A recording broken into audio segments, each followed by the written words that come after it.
Good morning students. अब हम start करते हैं बिजनेस एनवायरनमेंट का सबसे important topic, the new industrial policy 1991। Economics के अंदर भी आप इसको पढ़ोगे और बीएसटी में भी आपका ये चैप्टर है। ठीक है, चैप्टर नहीं सॉरी टॉपिक है आपका। तो ये काफ़ी अच्छा टॉपिक है और जो करंट टाइम पे चल रहा है हमारा, आज हम अगर हमारे नियर बाई एरिया में देखते हैं, कहीं पे भी हम डिस्कशन देखते हैं लोगों का, न्यूज़पेपर्स देखते हैं या फिर न्यूज़ चैनल्स देखते हैं, तो वहाँ पे एक इकोनॉमिक कंडीशन इंडिया की जो जीडीपी है, इंडिया की जो ग्रोथ रेट है, इंडिया का एम्प्लॉयमेंट है, इन सारे फैक्टर्स के बारे में आपको बातें सुनने को मिलती होंगी, है ना।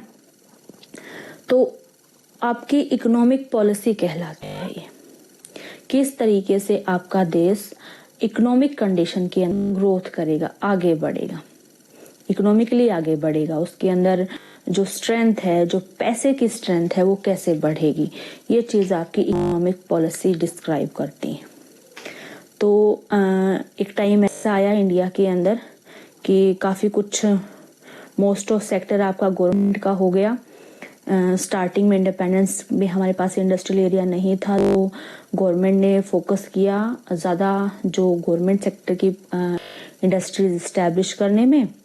धीरे धीरे क्या हुआ, एक टाइम पे ऐसा हुआ कि एम्प्लॉयमेंट तो अवेलेबल होने लग गया, लेकिन क्योंकि सरकारी चीज़ें हैं, चीज़ें सस्ती होती हैं, वहाँ पे आप सोशल वैल्यूज़ पे फोकस करते हो, पैसे नहीं कमाते हो वहाँ पे, तो धीरे धीरे क्या हुआ, आपका जो फिस्कल डिफिशिएट है वो बढ़ता चला गया, सरकारी कंपनियों का जो लॉसेस है वो बढ़ते चले गए। और एक कंडीशन ऐसी आई जब इंडियन मार्केट में जो गवर्नमेंट कंपनीज हैं उनकी वजह से काफ़ी ज़्यादा जो हमारी इकोनॉमी को ठेस पहुंची, बहुत प्रॉब्लम में, रिसेशन में हम चले गए और हमारे जो लोग हैं बहुत बुरे तरीके से इफेक्ट हुए। ठीक है, तो उस सिचुएशन से बाहर आने के लिए 1991 के अंदर हमने एक इकोनॉमिक पॉलिसी लेके आए जिसको हम बोलते हैं न्यू इंडस्ट्रियल पॉलिसी 1991। ये जुलाई 24, 1991 को अप्लाई की गई थी, अनाउंस्ड की गई थी कि ठीक है, इसकी मेन फीचर्स क्या थी वो देख लेते हैं। क्या क्या था, the broad features of new industrial policy 1991। तो 1991 के अंदर हमारी जो मेन इस पॉलिसी के अंदर जिन फैक्टर्स को इंक्लूड किया गया वो हम यहाँ पे डिस्कस करेंगे। ठीक है, अब यहाँ पे सबसे पहला काम क्या किया गया, इंडिपेंडेंस के बाद ज़्यादा फोकस किस पे किया गया था, सरकारी कंपनियों में इन्वेस्टमेंट पे, पब्लिक सेक्टर के अंदर इन्वेस्टमेंट ज़्यादा किया गया था और प्राइवेट में कम किया गया था।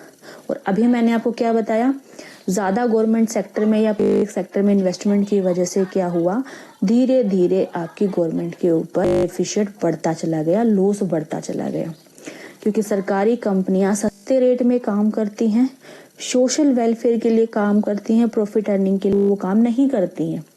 प्रॉफिट अर्न नहीं करेंगी, पैसा नहीं कमाएंगी तो वो सर्वाइव से करेंगी।